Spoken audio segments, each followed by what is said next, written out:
Our Time, which debuted its fourth episode in the continuing ESPN Plus documentary on Oklahoma State football on Thursday. And I thought, not that I didn't think the first three were good, I thought the fourth one was dynamite, and a big part of it, when you can feel tension in watching a show, and you did. You felt the tension of the players. You felt the tension of the coaches.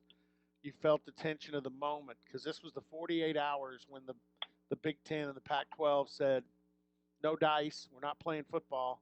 And everybody was looking at the other three Power Five. And around here, all of us were looking at the Big 12 very, intently. And this episode was excellent. Wrapped around some bio on one of the more popular Oklahoma State Cowboy players, Dylan Stoner out of Jinx.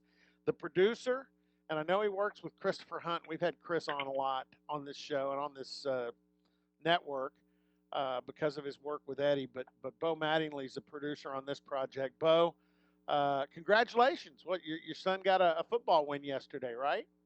Oh yeah, That's good. We had a little junior high football fun last night. It's good to be watching football at all right now, and to sit in the stands and watch a game last night was pretty awesome.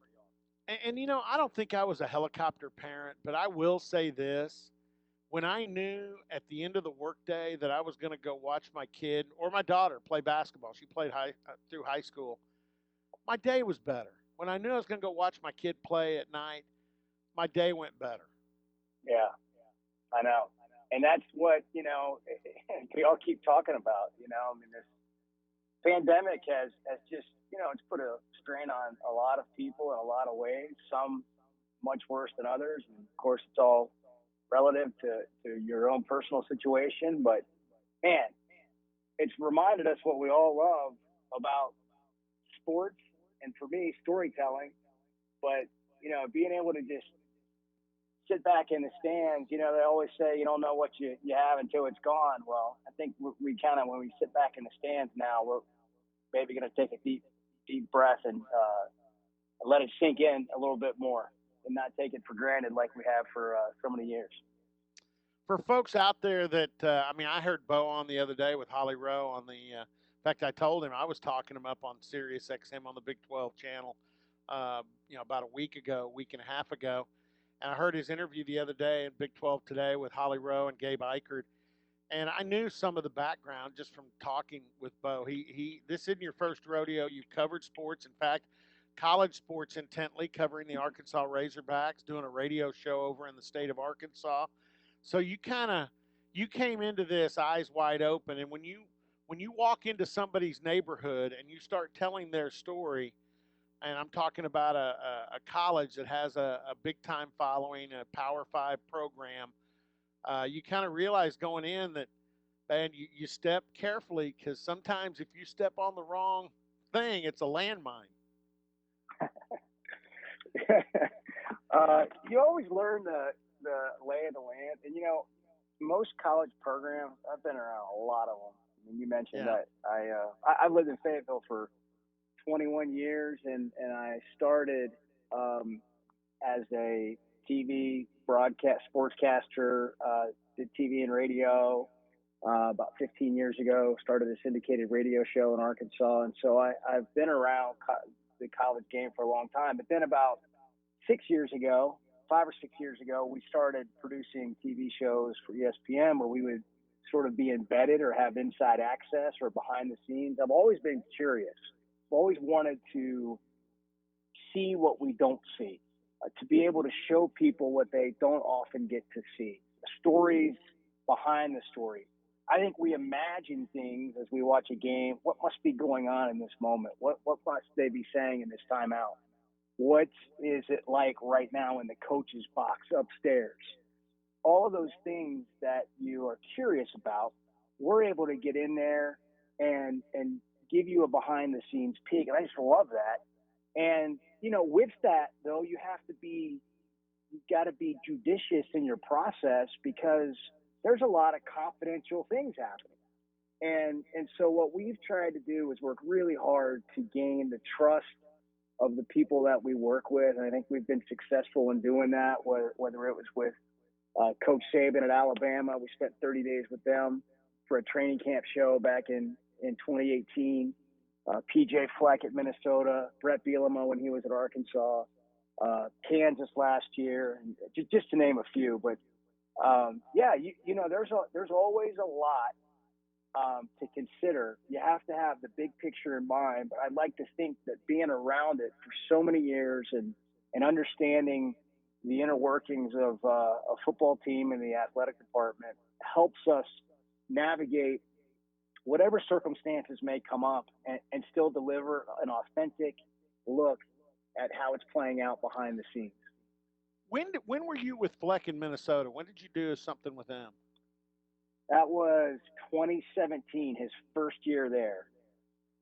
Okay, so it was preseason, so it was an August show. It came out. It was called Being PJ Fleck. It aired on ESPNU and the Big Ten Network.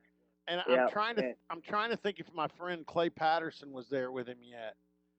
One of his assistants. I don't think so. He may have come the year. He may have come the year after because I think he coached there 18, 19. Okay, I was just wondering that. All right, and again, there's nothing. If you were around that long in Fayetteville and covering Arkansas, there is nothing more passionate than Arkansas football. I mean, you can step in a mess about every other day when you're covering Arkansas. Somebody's going to be mad at you for something you report. Yeah. So, yeah. It's the Arkansas situation is interesting because there's so many fans who care, and it's been bad for a long time. They've had the worst run of football since World War II. It's been epically bad, and yet, before COVID, you show up to a press conference. There's 25 people, maybe 30 people on a weekday, listening to what the coach has to say of a 2-10 football team. There's just a passion and a hunger among Razorback fans that is fascinating for sure. Before you did this project, I know ESPN had, and I think it was a group out of New York because I kind of got to know those guys a little bit, came in and did the year of the quarterback in 2011.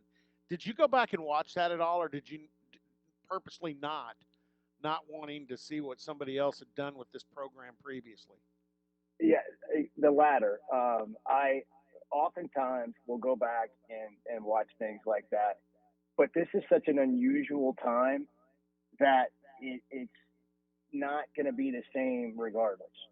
And, also that's a number of years ago, a decade ago, basically. So to me, it wasn't relevant to what we were doing. And that was really about the quarterback, the year of the quarterback. Right. And this is more about the program as a whole and coming back from COVID and navigating all of that and trying to play. All right. When you guys were taping back during that 48 hours, I think I want to say like August 11th, 12th, it was around those dates. Did you get a sense for, wow, when this gets edited, when this is in post, man, this is going to be, and at what point did you decide to take a 48-hour type approach to the, to the piecing together of this particular episode? Yeah, that's a good question. We decided to do that once it got all laid out in the post-production process. We knew we had it, all the material that we needed, content in real time, all of the things that we were trying to capture. But when you lay it out and it all just falls in sequence, then that's when you follow the clock. So you don't always have things in perfect sequence, and you're really just trying to help people see the story. But in this case, it just fell in line with everything that was going on, and we were all living in that sort of hour to hour, even minute by minute conversation. I'm sure 1 hour of your radio show could be different from the next. Completely. Oh, that day was crazy. I mean, and it all started when Dan Patrick kind of did the liftoff with, saying his secret source had told him by the end of the day or the next day, Pac-12 or Big Ten and Pac-12 would be done. Well, I mean, when you start thinking Ohio State and Michigan aren't going to play football, the context of that is really Ohio State Yeah. and Michigan. I mean, No kidding. that gets your attention. Yeah. Yeah. I mean, that's it carries a lot of weight, and I think you saw that weight with the players in particular. Oh, That they they've been in a position, as you've seen by watching the show all along, where there's nothing guaranteed, because we're all living in that world right now. But then when something occurs that gives you a mountain of evidence that says, man, we're probably not going to play, because that's basically what we were all feeling like. How can, if the Big Ten is not going to play in the Pac-12, if two Power Five conferences aren't going to play, is everyone else really going to keep playing? And as it turned out, they did, but in that moment, it was very doubtful. And so, we've all had days, I think, where we didn't feel like doing anything. We didn't want to put one foot in front of the other, and you do it because you have to, or you know it's the right thing to do. And in that moment, guys are putting one foot in front of the other, and they're fighting through this moment, and they think it's the right thing to do. But in the back of their minds, you can almost see, like, is it the right thing to do? Do we know that? And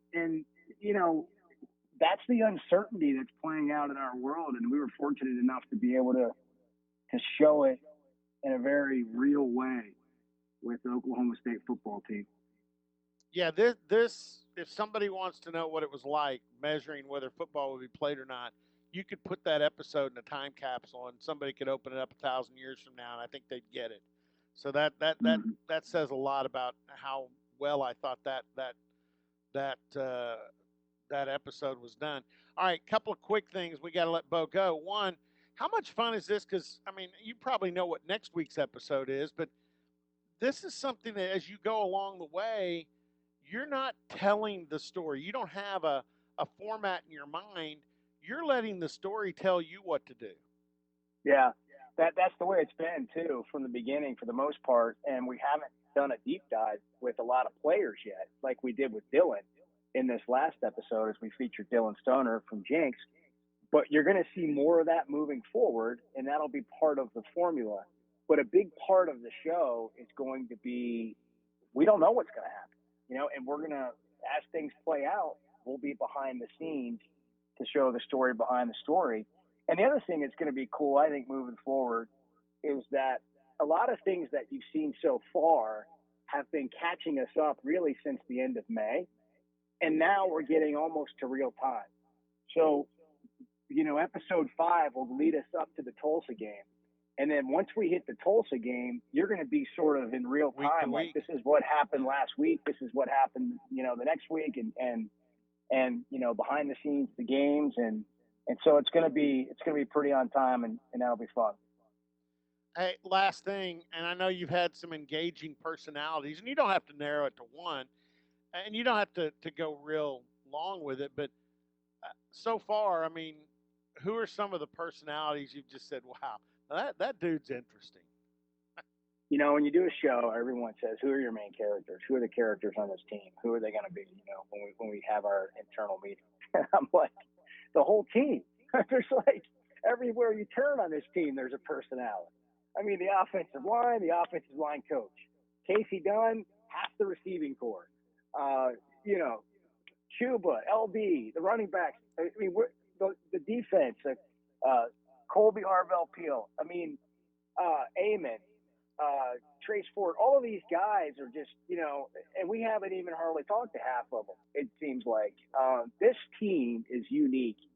They have a bunch of strong, interesting characters, personalities, and coaches. Starting with Mike Gundy, who's just been. I got to say this, Robert. You don't do these shows without the head coach. I mean, you don't go into a college football program and get behind the scenes without the head coach. And I just really appreciate the opportunity to be behind the scenes with such a quality major college football program, and the access that he has given us and the rest of the staff and the players and the administration has been unbelievable.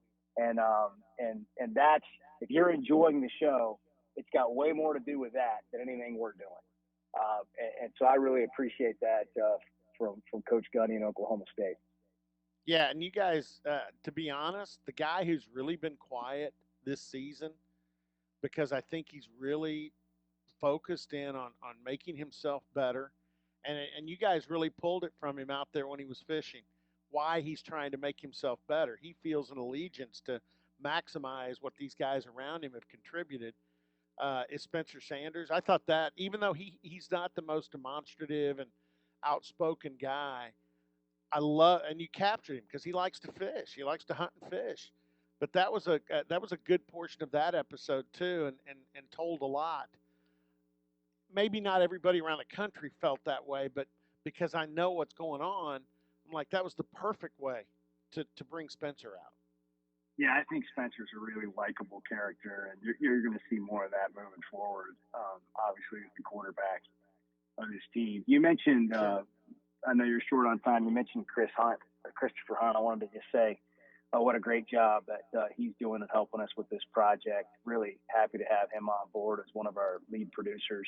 And then JM Associates out of Little Rock Yeah, your is post our people. production partner, and I've worked with them for years, and they're just quality people who do great work, and it's a real joy to be on this project. It's been great to get to meet you. Appreciate getting to use some of your radio clips on the show. And hey, hopefully we got a long road ahead and a long season.